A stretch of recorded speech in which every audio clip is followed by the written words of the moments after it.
Saludos y bendiciones. Bienvenidos todos a este tercer encuentro de nuestro Masterclass, La Biblia, el Libro de Dios. Yo soy el pastor Waldo Castillo y les doy a todos la más cordial bienvenida a este encuentro de estudio de la palabra del Señor, donde estamos desde hace varias semanas descubriendo las maravillas del libro que nosotros amamos, de la palabra del Señor, y nos hemos deleitado en el saber y en el descubrir tantas verdades que componen todo el proceso de formación de la Biblia y de cómo este libro que nosotros tenemos, el libro en el que tenemos encapsulados los 66 libros aceptados por la comunidad evangélica universal y que forman parte del canon de las Sagradas Escrituras, cómo esos libros vinieron formándose en el devenir de la historia. Este ha sido un tiempo de crecimiento, de enseñanza, de aprendizaje para todos nosotros, y agradecemos a Dios que nos haya regalado la Biblia. En el mes de septiembre en la República Dominicana celebramos el mes de la Biblia y específicamente el 27 de septiembre, el Día Nacional de la Biblia. Yo les doy a todos ustedes la más cordial bienvenida a este tercer encuentro de nuestro Masterclass, La Biblia, el Libro de Dios.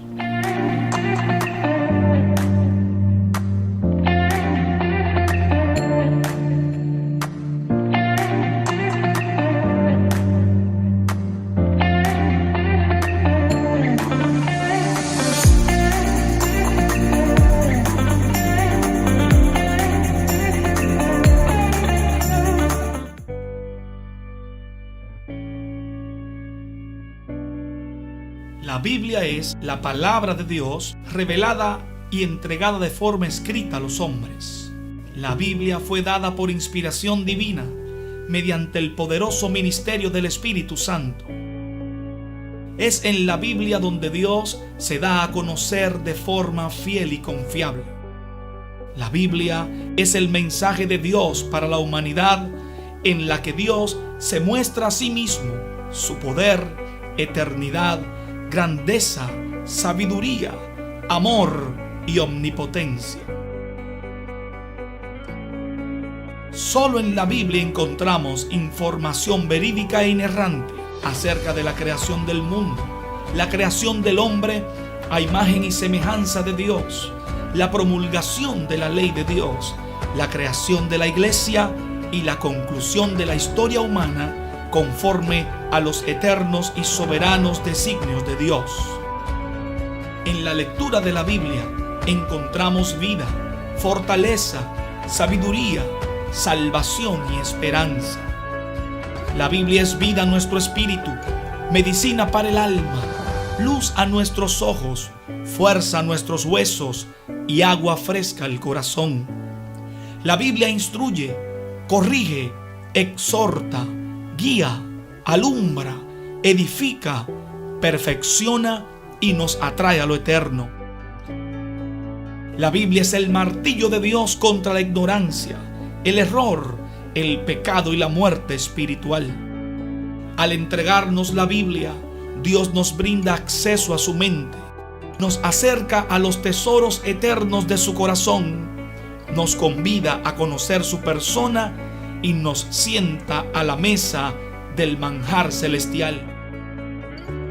Atacada, mas nunca vencida, refutada, pero jamás detenida, perseguida, mas nunca conquistada, desacreditada por muchos, pero amada y obedecida por miles. La Biblia es la voz de Dios, es la espada del Espíritu.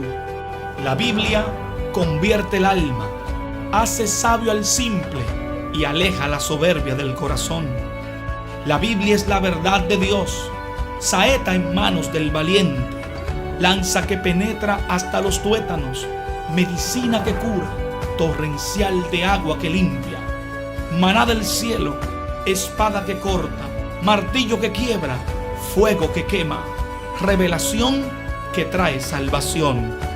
Sin lugar a duda, la Biblia es el libro de Dios.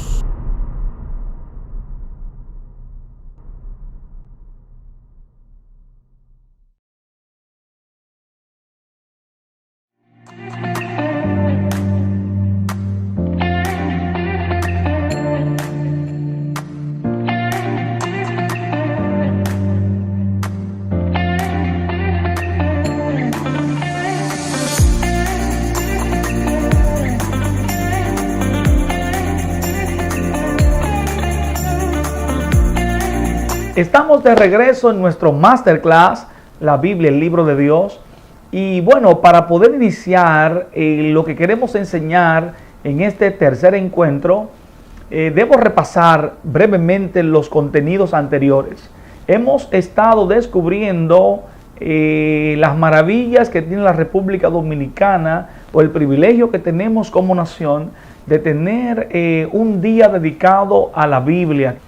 Y esto se constituye en ley, por ley 204-84, y desde ese tiempo estamos celebrando el Día Nacional de la Biblia y hemos dedicado todo el mes de septiembre al estudio y descubrimiento de las maravillas de las verdades de Dios.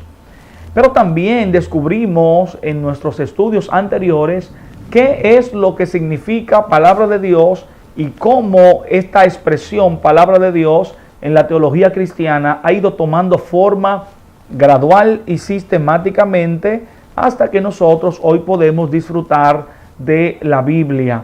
Luego, en otro de nuestros encuentros, estudiamos el concepto de canon y descubrimos cómo un grupo muy dedicado y muy consagrado de eruditos y santos hicieron una práctica devocional y dedicaron toda su vida para poder traducir a los idiomas vernáculos, para poder traducir del griego a otros idiomas, al latín y ahí a los idiomas vernáculos como el francés, el italiano, el castellano y demás. También descubrimos que la traducción de la Septuaginta en el año 250, que fue la traducción de la Biblia hebrea al griego, y que esta fue la Biblia que utilizó Jesús y que utilizaron los apóstoles. A partir de ahí se comenzó a conformar el canon. Estuvimos hablando también del canon de los libros del Antiguo Testamento y todo el proceso de selección y de toma en consideración de algunos elementos que eran puntuales, cruciales, para que algún libro fuera tomado como canónico o inspirado, en detrimento de otros libros que fueron considerados deuterocanónicos, protocanónicos o espurios o no inspirados, y algunos fueron de plano dejados fuera del canon, otros fueron insertados como deuterocanónicos o de un segundo canon, y así se fue formando lo que nosotros tenemos hoy como la Biblia. Posterior a ello también descubrimos algunas de la historia de la traducción y de la redacción y de la producción de la literatura bíblica. Por ejemplo, la primera Biblia que contuvo todos los capítulos y los versículos divididos fue la Biblia de Bruselas, que fue alrededor del año 1500 y tanto. Ya teníamos la Biblia en capítulos y versículos. Tenemos también la Biblia alfonsina, que fue mandada a hacer por León X. Y tenemos la Biblia Reina Valera, que fue el trabajo realizado por Casiodoro de Reina alrededor del 1500 y tanto, y luego que fue revisada por Cipriano de Valera en el 1602, y es por eso que a la Biblia se le llama Reina Valera, por Cipriano de Valera y Casiodoro de Reina, ambos separados por más de 50 años, nos brindaron la primera Biblia revisada, limpia, al castellano, y que posterior a ello fue la Biblia utilizada por la comunidad evangélica por mucho tiempo y todavía sigue siendo la Biblia preferida de los evangélicos, la Biblia Reina Valera. De modo que toda esta historia de traducción y de trabajo la hablamos, la estudiamos en encuentros anteriores.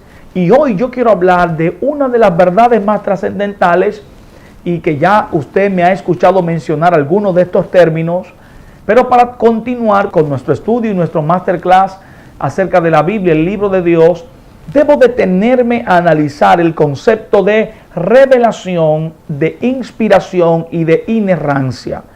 Estos tres conceptos forman parte de la teología sistemática, forman parte del estudio de las cosas que tienen que ver con la palabra de Dios, con lo que nosotros conocemos como las Sagradas Escrituras, y forman el corazón de todo lo que hoy podemos tocar, lo que la Biblia, que podemos poner las manos encima, comienza paso a paso por un concepto que es el concepto de revelación. Y el concepto de revelación es sumamente importante en la teología cristiana. Etimológicamente, la palabra revelación significa descubrimiento. Y en la Biblia encontramos términos tanto en hebreo, en el idioma hebreo como en el idioma griego, que hacen referencia a la idea de revelación. Por ejemplo, en el idioma hebreo encontramos el término galá. Y el término galá que se utiliza en el idioma hebreo significa revelar en base a quitar el velo o arrancar algo.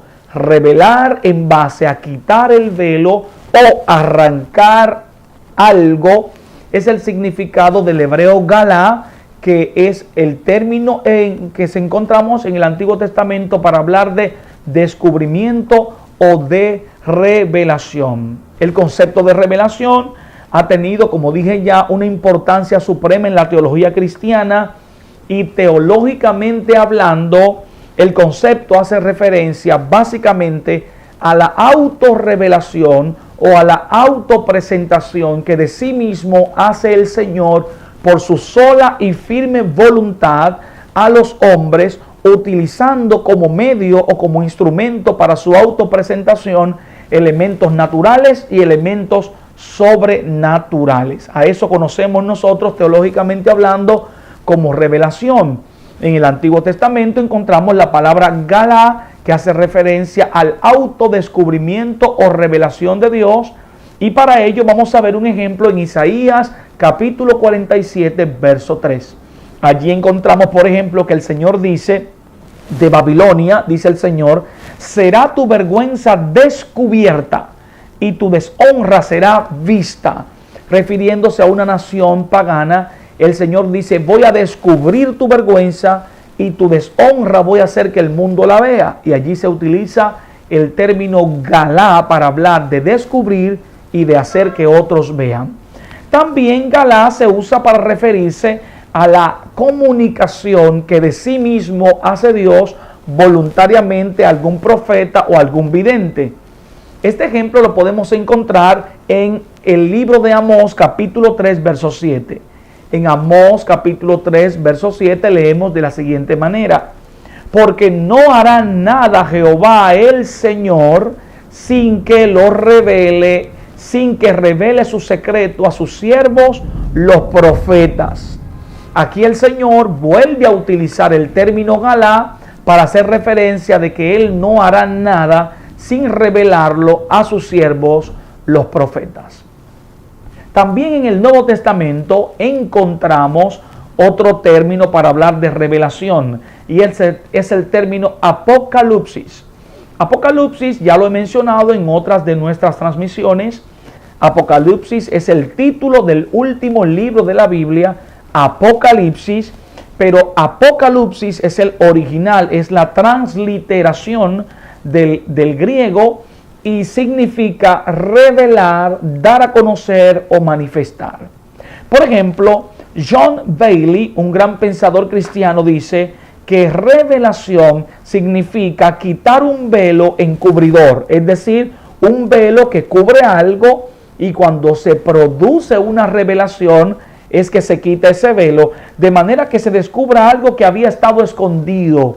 Quitar el velo que escondía algo es como John Bailey define la revelación.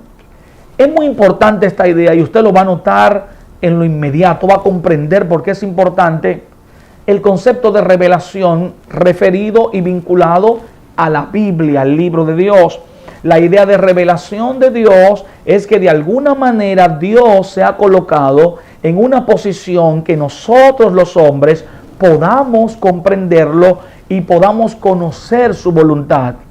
¿Por qué digo que es importante esto? Bueno, porque si Dios no se pone o no se coloca a sí mismo en una posición desde la cual nosotros los mortales finitos, llenos de limitaciones y de incapacidades, podamos descubrirlo, sería simplemente imposible que nosotros alcanzáramos el conocimiento de Dios. Dios se ha revelado, Dios se ha manifestado, Dios quitó el velo que separaba su gloria y su persona del conocimiento de los seres humanos, y Dios de manera creativa, voluntaria, cognoscible, dinámica e intencional. Escuche estos 5 términos: de manera voluntaria, creativa, cognoscible, intencional y dinámica. Dios entró dentro del campo de los poderes de la mente del ser humano. Dios se permitió a sí mismo, por su sola libertad, por su sola soberanía, por su sola decisión, ponerse en el contexto y en la posición dentro de la cual nosotros los seres humanos pudiéramos llegar a conocerle.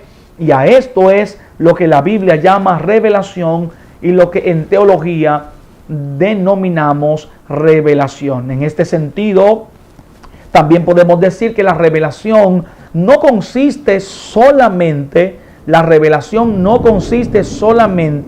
en que Dios dio información de su persona. Dios no solo dio información, sino que Dios reveló su persona, reveló sus planes y reveló sus intenciones.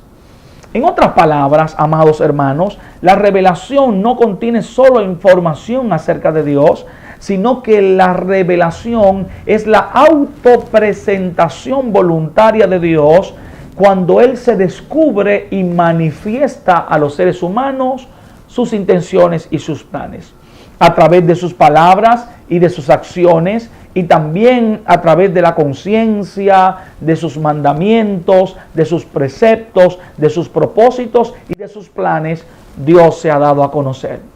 ¿Cuál es la meta final de la revelación? La meta final de la revelación es que los hombres podamos llegar a conocer a Dios, podamos llegar a conocer sus planes de salvación, recibamos perdón de pecado y que podamos entonces alcanzar la gloria de Dios, de la cual hemos sido destituidos a causa del pecado, conforme lo enseña el apóstol Pablo en Romanos capítulo 3, versículo 23. Cuando regresemos de esta brevísima pausa, no se mueva, vamos a hablar de 2 clasificaciones de revelación: la revelación general y la revelación especial. Estamos en nuestro masterclass y queremos invitarle, porque todavía hay tiempo, a que comparta esta transmisión e invite a otros a disfrutar de esta enseñanza y que todos juntos podamos descubrir las maravillas de la palabra de Dios. Regresamos en breve con más de nuestro masterclass, la Biblia, el libro de Dios.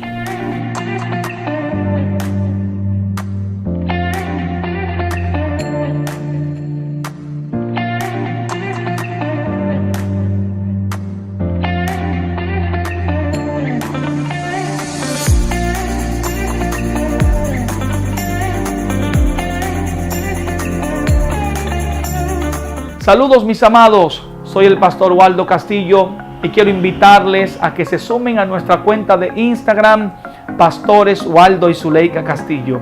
Allí usted podrá estar informado totalmente de todas las novedades, informaciones y actividades que constantemente estamos desarrollando en nuestra casa. Será una gran bendición saber que usted forma parte de nuestras plataformas virtuales y que nuestro ministerio está bendiciendo y fortaleciendo su vida y su corazón. Síganos hoy mismo. Recuerde, Pastores Waldo y Zuleika Castillo en Instagram. Será todo un placer saber que usted es parte de nuestra familia ministerial.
Estamos de regreso en nuestro Masterclass y hemos estado conversando acerca del concepto de revelación y la hemos definido como la autopresentación o automanifestación que Dios hace de su propia persona de manera voluntaria, dinámica, de manera cognoscible y también de manera natural. Voluntaria es la palabra, que significa que nadie ha obligado a Dios, que nadie forzó a Dios, que nadie empujó a Dios para revelarse. Es más, podríamos hasta decir que Dios no tenía necesidad de revelarse porque Dios es soberano, Dios es pleno en sí mismo.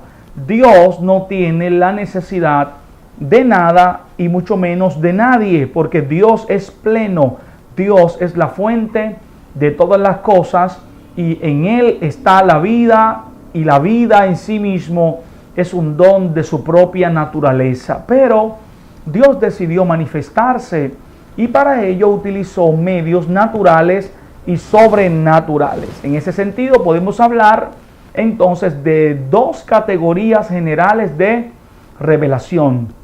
Está primero la revelación general. Por revelación general entendemos la revelación que Dios hace de sí mismo utilizando medios o mecanismos naturales. ¿Dónde podemos encontrar en la palabra de Dios esta enseñanza de la revelación general en la que Dios utiliza los medios de la naturaleza para autopresentarse? La podemos encontrar en el Salmo 19. El Salmo 19 dice así acerca de Dios: los cielos cuentan la gloria de Dios y el firmamento anuncia las obras de sus manos. Según el salmista, la naturaleza declara, proclama o revela la gloria de Dios. Entonces Dios ha utilizado el sol, ha utilizado la luna, las estrellas, las flores, la belleza del firmamento para darse a conocer. Por revelación general, entonces, entendemos la revelación de Dios que está al alcance de todos los seres humanos, porque es la revelación que Dios hace a través de medios naturales, de medios que son cognoscibles, accesibles a todas las personas de todas las partes del mundo. Cuando vemos la naturaleza, cuando contemplamos el mar, cuando contemplamos una flor, cuando contemplamos los colores de la flora, la belleza de la fauna, los animales, la profundidad del cosmos, la insondabilidad del universo, tenemos que necesariamente comprender que hay una mente creadora maestra que lo ha perfeccionado todo en su amor y en su misericordia. El salmista en el Salmo 19 nos dice que los cielos cuentan la gloria de Dios. En otras palabras, los cielos manifiestan a Dios, o los cielos y el firmamento tienen un testimonio que dar, y el testimonio del firmamento es que hay un creador eterno, sabio y todopoderoso, que es la mente gobernante y juez eterno de todo lo creado. Ahora quiero que abordemos 7 aspectos relacionados a la doctrina de la revelación que podemos encontrar en la enseñanza de Pablo contenida en Romanos capítulo 1, desde el versículo 18 hasta el 32. El primero de esos 7 aspectos es el siguiente. Este pasaje de Romanos capítulo 1, versículos 18 al 32, enseña que hay y que ha habido revelación que se manifiesta en la naturaleza. El primer punto es que hay y ha habido revelación de Dios que se manifiesta en la naturaleza. Esto lo podemos encontrar obviamente en el versículo 20. Cuando leemos el versículo 20 encontramos que Pablo dice: porque las cosas invisibles de Él, es decir, las cosas de Dios que no podemos ver como su eterno poder y deidad, se hacen claramente visibles, dice el apóstol Pablo, desde la creación del mundo, siendo entendidas por medio de las cosas hechas, de modo que no tienen excusa. En este versículo 20 encontramos el primero de estos 7 aspectos. ¿Cuál es este? que ha habido y hay revelación de Dios por medio de la naturaleza. El segundo aspecto que encontramos aquí en Romanos capítulo 1, versículos 18 al 32 es que esta revelación de Dios que hay y que ha habido ha existido desde la creación de la humanidad. Nuevamente podemos encontrar esto en el versículo 20, cuando dice, porque las cosas invisibles de Él, su eterno poder y deidad, se hacen claramente visibles desde la creación del mundo. Desde la creación del mundo, las cosas invisibles de Dios, como su poder, su deidad, su omnipotencia, se hacen claramente visibles en la creación, y esto es desde el inicio mismo de la creación de todas las cosas. El tercer aspecto que encontramos es, esta revelación es de carácter universal, no exclusiva para ningún grupo en particular, sino para toda la humanidad pecadora. Esto lo podemos ver en el versículo 18. Aquí dice el apóstol Pablo, porque la ira de Dios se revela desde el cielo contra toda impiedad e injusticia de los hombres que detienen con injusticia la verdad. Es decir, esta revelación es para todos los hombres, no para ningún grupo en particular, para ninguna etnia de manera exclusiva. El punto número 4, relativo a la doctrina de la revelación, que encontramos en Romanos capítulo 1, podemos verlo cuando podemos encontrar en este pasaje que la revelación abarca el eterno poder de Dios. Y de vuelta vamos al verso 20 cuando dice su eterno poder y deidad. El eterno poder de Dios es manifestado en las cosas creadas. El punto número 5 es que esta revelación conlleva una gran responsabilidad para el hombre que debe responder. El hombre tiene que responder, y es de allí que Pablo dice, no tienen excusa. No hay excusa para negar a Dios. No hay excusa para el ateísmo filosófico. No hay excusa para el ateísmo practicante. Dios se manifiesta y se ha dado a conocer desde la creación su deidad y su poder a través de las cosas creadas. El punto número 6 que encontramos entonces es que esta revelación no ha sido aceptada por los hombres, sino rechazada y muchas veces combatida. Vamos al verso 18 cuando dice que los hombres detienen con injusticia la verdad. Por lo tanto, esta revelación no ha sido abiertamente aceptada. Y es como decía un pensador, qué gran paradoja que los hombres buscan la verdad y cuando la encuentran la niegan. Entonces, buscando a Dios, Dios se revela, o mejor dicho, Dios se revela, se da a conocer, el hombre lo puede ver en la creación, pero posterior a ello lo niega. De modo que en el verso 21 vuelve Pablo a resaltar que esta revelación ha sido combatida y negada por el hombre cuando dice, pues habiendo conocido a Dios, no le glorificaron como a Dios, ni le dieron gracias, sino que se envanecieron en sus razonamientos y su necio corazón fue entenebrecido. Cuando vamos al verso 32, también podemos fortalecer este argumento de que el hombre rechaza la revelación de Dios y leemos, quienes habiendo entendido el juicio de Dios, que los que practican tales cosas son dignos de muerte, no solo las hacen, sino que también se complacen con aquellos que la practican. El punto número 7, aspecto número 7 y final de lo que podemos encontrar en Romanos 1 del 18 al 32 es que esta revelación no provee un conocimiento experiencial con Dios.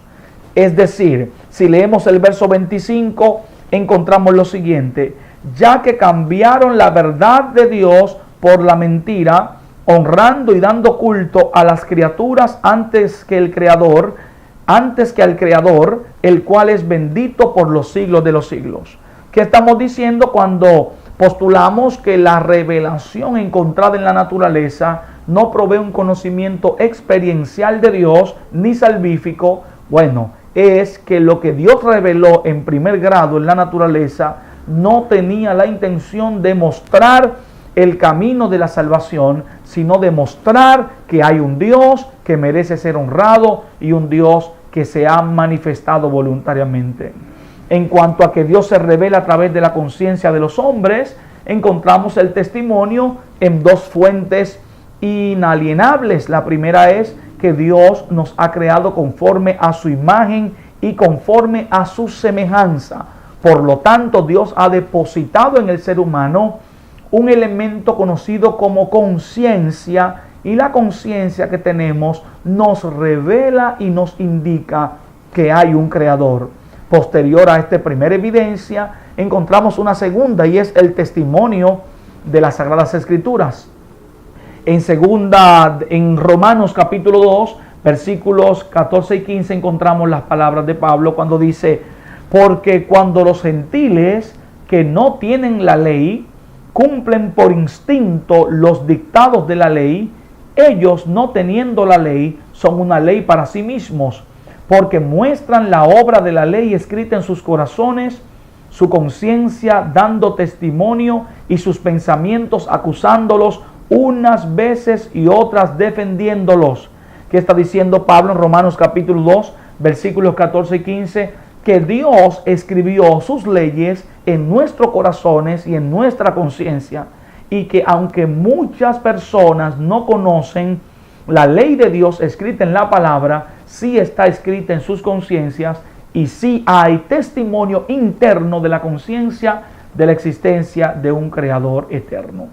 Hasta aquí hemos desglosado la parte conocida como revelación general, que es la revelación que Dios hace de sí mismo a través de medios naturales, a través de la conciencia.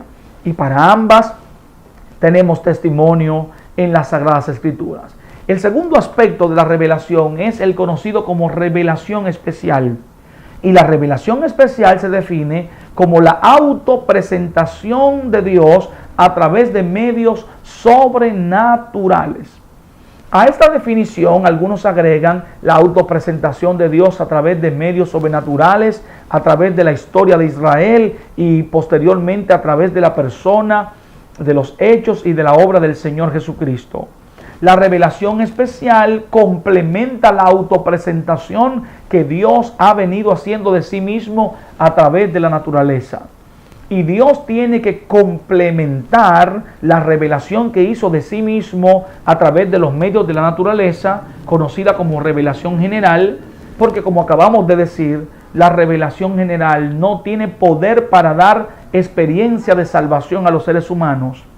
Se necesitaba que los seres humanos conocieran de primera mano al Creador, y es por ello que viene Cristo, quien es la revelación majestuosa y perfecta del Dios vivo. Este es el testimonio de Hebreos capítulo 1, versículos del 1 al 3.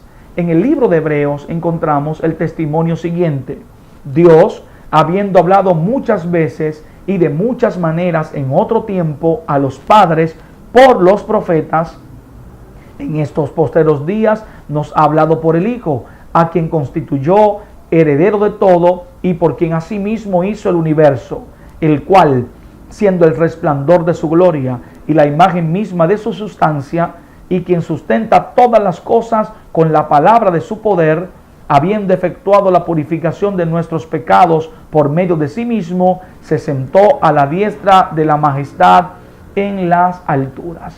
Aquí hemos encontrado la revelación de Dios, hemos definido el concepto de revelación y también hemos definido el concepto de revelación especial o de revelación general y revelación especial.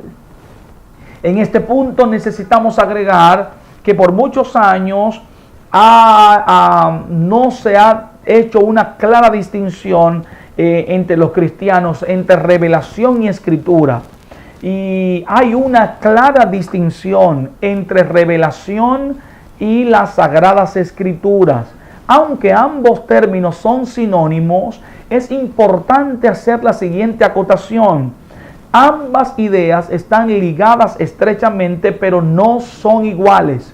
¿Cómo no son iguales, pastor? Si toda la vida hemos escuchado revelación y Sagradas Escrituras. No son iguales, aunque están muy ligadas. Por ejemplo, la revelación precedió a la Biblia.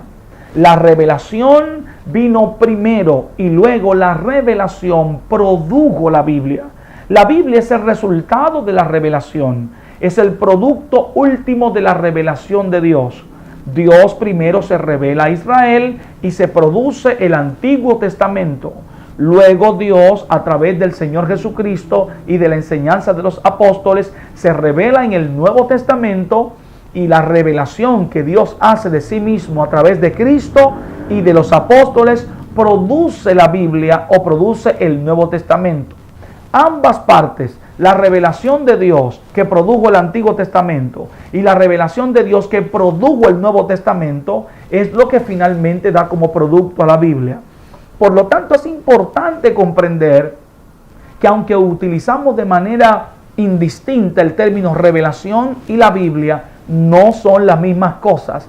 La revelación produce la Biblia. La Biblia es el resultado de la revelación. De allí que comenzamos nuestro masterclass diciendo que la doctrina de la revelación es esencial para la comprensión de las Sagradas Escrituras. Sin revelación de Dios no hubiera conocimiento de Dios. Sin conocimiento de Dios no existiera la Biblia, y si no existiera la Biblia, nosotros andaríamos a ciegas buscando formas de agradar a Dios y equivocándonos permanentemente. Pero gracias a que Dios se reveló, gracias a que se produjo conocimiento de Dios y gracias a que el conocimiento de Dios produjo finalmente la Biblia, usted y yo hoy tenemos el camino más seguro. Conforme el testimonio del apóstol Pedro, tenemos una antorcha que ilumina en medio de la oscuridad y es la Biblia, la palabra de Dios que vive y reina por los siglos de los siglos. Este es el masterclass, la Biblia, el libro de Dios, y cuando regresemos estaremos hablando acerca de la inspiración. No se mueva porque regresamos en breve con más de la Biblia, el libro de Dios, a través de nuestro canal de YouTube, Pastor Waldo Castillo Oficial, una transmisión exclusiva para nuestros suscriptores. Bendiciones.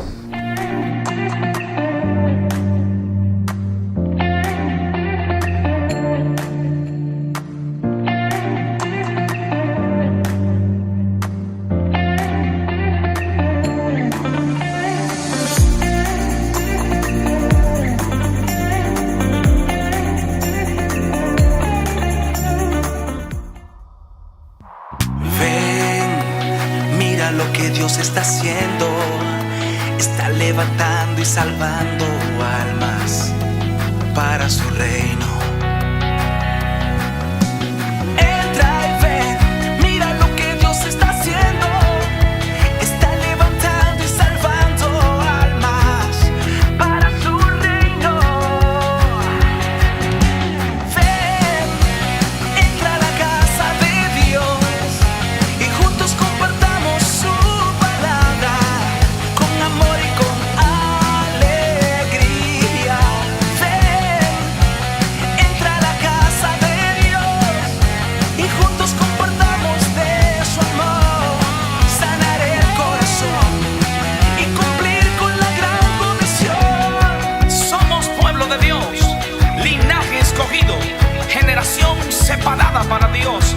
Somos casa de adoración. Ven, entra a la casa de Dios y juntos compartamos su palabra con amor y con alegría. Ven, entra a la casa de Dios. Visítanos los miércoles a las 7 de la noche y los domingos a las 9 de la mañana y 6 de la tarde. Casa de Adoración. Entra a la casa de Dios. Un lugar para adorar, servir y amar.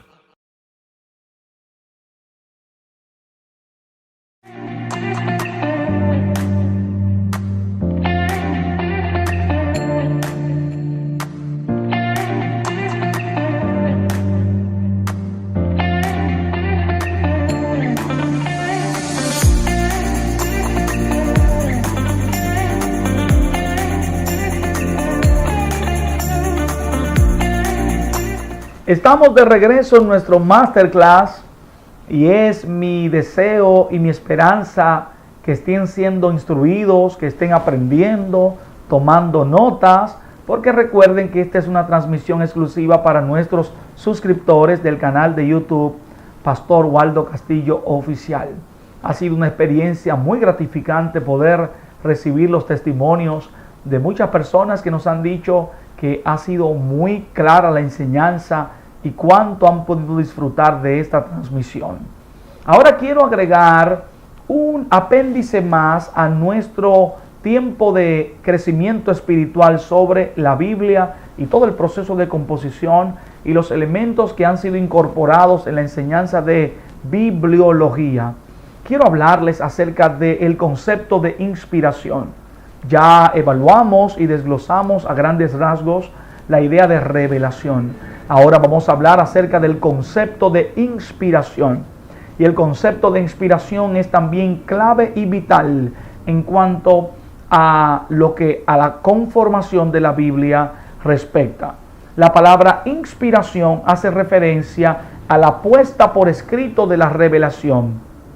Observe cuál es la relación tan estrecha de revelación e inspiración. La revelación es la autopresentación de Dios a través de medios naturales y sobrenaturales. La inspiración es la puesta por escrito de esa revelación. Cuando hablamos de inspiración, encontramos en la palabra de Dios, en las Sagradas Escrituras, el término theoneutos. Theoneutos es un término que encontramos en 2 de Timoteo, capítulo 3, versículo 16. Y también parte del 17 que complementa el verso 16, cuando el apóstol Pablo le escribió a su joven pupilo las siguientes palabras: toda la escritura es inspirada por Dios. 2 de Timoteo, capítulo 3, verso 16. El término que encontramos acá es theoneutos. El término theoneutos es una composición de dos términos griegos: theos, que es Dios, y neutos. Neutos es un derivado de neuma, del espíritu, y la palabra theoneutos se traduce como soplo de Dios, soplada por Dios, inspirada por Dios, o también respirada por Dios, porque habla del espíritu, y neuma se traduce como espíritu o viento, y theos, Dios, viento de Dios o soplo de Dios. En otras palabras, lo que está diciendo el apóstol Pablo es que la escritura es el hálito de Dios, que la escritura es el soplo de Dios, es el viento de Dios, o es la revelación que Dios hace de sí mismo a través del magisterio, a través de la instrumentación de los hombres y del Espíritu Santo, por supuesto. Esto no quiere decir que Dios haya impartido características divinas a los escritores de la Biblia. Los escritores de la Biblia son conocidos como agiógrafos, escritores santos o autógrafos, también algunos le llaman. Los autógrafos no recibieron características divinas, no se convirtieron en pequeños dioses para ser los autógrafos del texto sagrado, no, sino que mientras recibían el soplo de Dios, estaban sirviendo como instrumentos activos de la tarea del Espíritu Santo poner por escrita la revelación. Mediante el soplo del Espíritu Santo, Dios dirigió a los autores humanos de la Biblia con tal nivel de precisión que justo lo que ellos escribieron es lo que constituye la palabra de Dios. Esto es sumamente importante, amados. Así como Dios mismo utilizó a los profetas y a los apóstoles, ellos documentaron la voluntad original de Dios en el texto. Dios se aseguró de que lo que Él quería que fuera asentado en las Sagradas Escrituras, Él se aseguró mediante el Espíritu Santo que los autógrafos plasmaran en la palabra de Dios. Por lo tanto, la inspiración es la obra del Espíritu Santo a través de los autores bíblicos, de manera que se vea asegurada una declaración auténtica y un registro fiel de la revelación. Me gusta mucho cómo lo dice un autor. Un autor dice: la inspiración es aquella influencia del Espíritu Santo sobre las mentes de los autores de las Escrituras que hizo que sus escritos fueran el registro exacto de la revelación de Dios y que tuvieran el poder de llevar a los hombres a la verdad de Dios a través de Cristo, que trae salvación. Wow, esta definición para mí es precisa, justa. La inspiración es una influencia que ejerció el Espíritu Santo sobre la mente de los autores sagrados, que aseguró que el registro que ellos realizaron fuera el registro exacto de la voluntad de Dios, de la verdad de Dios, que trae salvación a los hombres. Si leemos, por ejemplo, en 2 de Pedro, capítulo 1, versos 20 al 21, encontramos que el apóstol Pedro dice lo siguiente: entendiendo primero esto, que ninguna profecía de la Escritura es de interpretación privada, porque nunca la profecía fue traída por voluntad humana, sino que los santos hombres de Dios hablaron siendo inspirados por el Espíritu Santo. El apóstol Pedro aquí nos está enseñando en 2 de Pedro capítulo 2 versículos 20 al 21 que la inspiración no fue una automotivación, no fue un razonamiento o una imaginación o una iniciativa de los hombres. Los santos hombres de Dios escribieron siendo inspirados por el Espíritu Santo.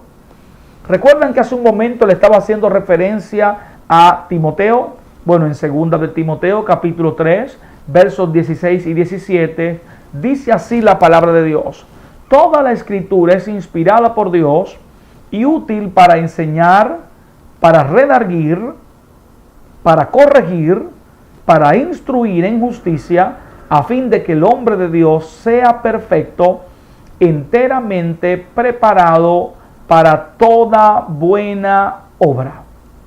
Los dos pasajes anteriores, tanto el de 2 de Pedro capítulo 2, versículos 20 y 21, como también 2 de Timoteo capítulo 3, versículos 16 y 17, nos muestran que la inspiración se extiende a toda la Biblia y a todos los escritores y a todo el texto original que fue el producto de la inspiración del Espíritu Santo. Si las palabras no fueran inspiradas, la gente tuviera la libertad de cambiarla. Pero aún el mismo Cristo dijo: ni una tilde ni una jota de todo lo escrito dejará de cumplirse. Y en el Apocalipsis capítulo 20, en sus versículos finales, se hace un señalamiento de que una maldición caería sobre aquel que se atreviera a cambiar las profecías de este libro. Algunos dicen: bueno, eso solo se aplica a Apocalipsis. Yo pienso que cualquier persona que se aboque a tergiversar las verdades de la palabra de Dios automáticamente acarrea alguna clase de maldición para sí mismo y para las personas que se exponen a esa tergiversación de las verdades. Entonces, como ya hemos dicho, la palabra inspiración se refiere a la puesta por escrito de estas palabras que fueron recibidas mediante revelación, y cuando ponemos esta palabra recibida por revelación por escrito, el Espíritu Santo se asegura de que lo que está siendo escrito sea la verdad de Dios y sea la medida justa de la verdad de lo que Dios quiere que nosotros conozcamos. Ya fuera Moisés, David, Jeremías, Pedro, todos ellos escribieron siendo inspirados por el Espíritu Santo. Los autores de la Biblia estaban seguros de que estaban escribiendo en nombre del Señor. El propio apóstol Pablo escribió en 1 de Corintios capítulo 2 versículo 13 lo siguiente. Pablo dijo: porque ni mis palabras ni mi enseñanza vinieron por humana sabiduría, sino que he dado y he enseñado lo recibido del Espíritu Santo. Esto está en 1 de Corintios capítulo 2 versículo 13. Quiero pasar ahora, antes de concluir, a unas teorías que hay relativas a la inspiración. Es importante que todo estudiante de la Biblia tenga un panorama general respecto de las teorías que abordan el tema de la inspiración, porque hay un sector del mundo académico, del mundo escolástico y también del mundo religioso, que se ha dado, por supuesto, a la tarea de tratar de tergiversar el hecho y el significado de la palabra inspiración. Algunos se abocan a suprimir el contenido esencial de esta importante doctrina, y otros se abocan sencillamente a eliminar mediáticamente algo de la influencia y del contenido de esta palabra. Dentro de este mundo tan variado de personas que están trabajando el tema de la teología, se han elaborado una serie de teorías relativas a la inspiración. La primera de esas teorías que quiero señalarle es la teoría de la inspiración natural. Y la teoría de la inspiración natural dice que al hombre se le dio un genio superior con la capacidad de escribir, pero niega esta teoría la posibilidad de lo sobrenatural, de lo misterioso o de lo especial en la escritura. Es decir, según esta teoría, a los escritores de la Biblia se les dio una comprensión natural de las verdades espirituales, y que cuando ellos estaban escribiendo, estaban haciendo lo mismo que en algún momento hizo Shakespeare, que hizo Mahoma, Pablo Neruda, Gabriel García Márquez o cualquier escritor normal que debido a su capacidad natural escribe un libro, escribe una literatura cualquiera, que asimismo los escritores sagrados recibieron un entendimiento de las cosas espirituales y escribieron, pero que no hay nada de espiritualidad, no hay nada de especial y que por supuesto no hay nada de sobrenatural en el hecho de que ellos hayan escrito esto que nosotros conocemos como la palabra de Dios. Esta teoría es conocida como la teoría de la intuición natural. La segunda teoría que quiero hablarles se conoce como la teoría mecánica o del dictado. Esta teoría postula que los escritores de la Biblia eran instrumentos pasivos en las manos de Dios y que operaban como máquinas mientras estaban escribiendo. Esta teoría del dictado mecánico sostiene que Dios habló por medio de seres humanos, dominándolos hasta el punto de anular su personalidad. Ellos eran simples instrumentos, simples máquinas, autómatas que escribían, que estaban como ebrios o que estaban fuera de sus cabales o que estaban en una especie de trance y que escribían sin tener nada que ver ni jugar ningún papel relevante, ni su experiencia, ni su historia, ni su trasfondo, ni su conocimiento, ni sus capacidades. Eran simples máquinas, por eso se conoce como la teoría mecánica o del dictado. La tercera teoría que quiero compartirles es conocida como la teoría dinámica. Esta teoría sostiene que la Biblia no es para comunicar verdades proposicionales acerca de Dios. Es decir, que la Biblia no nos fue dada para que conozcamos a Dios de manera personal, sino para informarnos acerca de los hechos de Dios. A esta teoría también se le conoce como la interpretación funcional de las Escrituras, porque según sus propulsores, la Biblia nos fue dada para un pragmatismo, para una funcionalidad y no para darnos ningún conocimiento proposicional acerca de Dios. La próxima teoría que se conoce en el mundo académico es la teoría parcial acerca de la inspiración. La teoría parcial sobre la inspiración dice que solo algunas partes de la Biblia fueron inspiradas, pero que la gran mayoría de la Biblia no fue inspirada.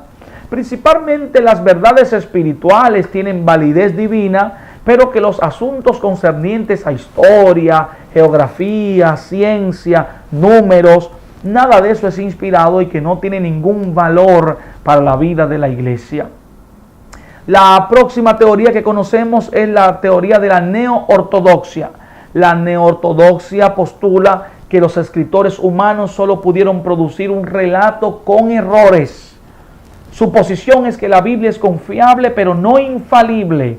Es otra manera de inspiración parcial. Ellos dicen, algunas partes de la Biblia son confiables, pero la Biblia no es infalible. La próxima teoría que conocemos es la de la inspiración falible.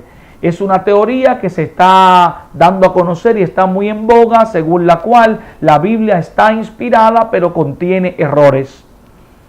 Finalmente quiero hablarles de dos teorías más. Está la teoría del dictado divino. Esta teoría dice que los escritores se parecen mucho a la mecánica, que los escritores funcionaron bajo la inspiración del Espíritu Santo, pero como simples máquinas. Bajo la inspiración, pero como simples máquinas. Y finalmente está la teoría de la teoría verbal o plenaria. Esta teoría verbal o plenaria es la teoría a la que nos apegamos los cristianos evangélicos ortodoxos, porque esta teoría sostiene que la inspiración fue la manera mediante la cual Dios, a través del Espíritu Santo, le dio a conocer a algunos autógrafos, porque fueron unos 39 o 40 hombres que escribieron la Biblia, su voluntad. Les guió, les dirigió, les dio luz, les dio razonamiento, no le anuló su personalidad, no anuló sus experiencias, no anuló su contexto histórico, no anuló su trasfondo formativo educacional ni familiar, sino que sobre la base de estos elementos, Dios se aseguró de que lo que Él le estaba dando mediante inspiración a estos autógrafos, ellos pudieran plasmarlo como la verdad de Dios que finalmente componen las Sagradas Escrituras. Podemos terminar este bloque diciendo que la Biblia enfatiza la inspiración real y plenaria de la Biblia. Cuando decimos que la Biblia es inspirada, real y plenaria, estamos diciendo, número uno, que es inspiración verbal. Significa que el Espíritu Santo guió en la elección de cada una de las palabras que están en la Biblia. Toda escritura, dice Pablo, toda escritura, no solamente parte, toda escritura. De ahí que derogamos la teoría de la inspiración parcial. No solo parte, sino que toda escritura es inspirada por Dios. Por lo tanto, la teoría de la inspiración verbal o plenaria lo que dice es que cuando señala que es verbal, dice que es toda la escritura. Cuando utilizamos el término plenaria, estamos diciendo que es todo, que es plena, que es completa, que no solo secciones, que no solo partes, sino que toda la escritura es inspirada por Dios. Cuando decimos que es infalible, estamos diciendo que la Biblia es sin errores, que la Biblia no engaña, que la Biblia no induce al error, que la Biblia no es infiel, no traiciona, sino que es infalible, es la palabra de Dios precisa, contundente, pero esto solamente se aplica a los manuscritos originales. La infalibilidad de la Biblia solo es aplicable a los manuscritos originales. Y finalmente, cuando decimos que es inerrante, nos referimos a que la Biblia no contiene errores, que la Biblia no yerra, que la Biblia no tiene ninguna relación con mentira, con falsedades, ni con equivocaciones, que la Biblia es el relato de Dios que lleva la verdad que salva, la verdad que redime y la verdad que da a conocer al Dios Todopoderoso.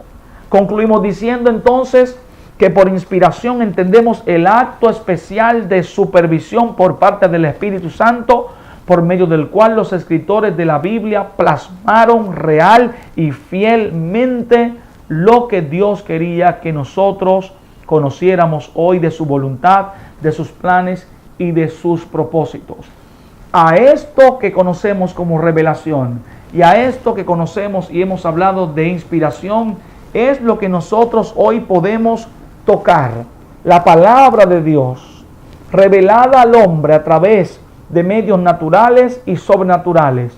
La Biblia, que es el mensaje fiel que ha trascendido y que ha permanecido por encima de todos los ataques y de todas las luchas. La Biblia, que es el libro fiel, el libro que amamos, el libro que nos revela al Dios Todopoderoso. La Biblia.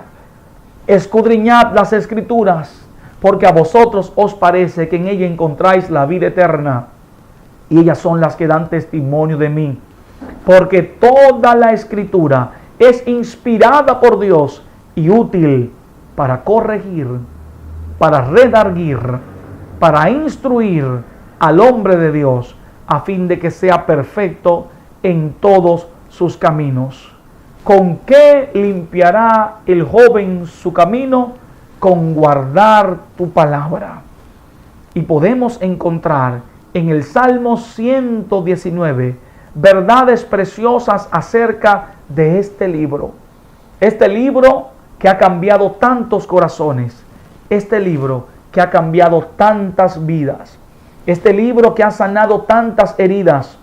Este libro que ha sufrido amenazas y ataques inclementes por parte de los no creyentes, por parte de imperios. Naciones se han abocado a quemar miles y miles de ejemplares de la Biblia. Sin embargo, la Biblia continúa siendo el libro más leído por la humanidad.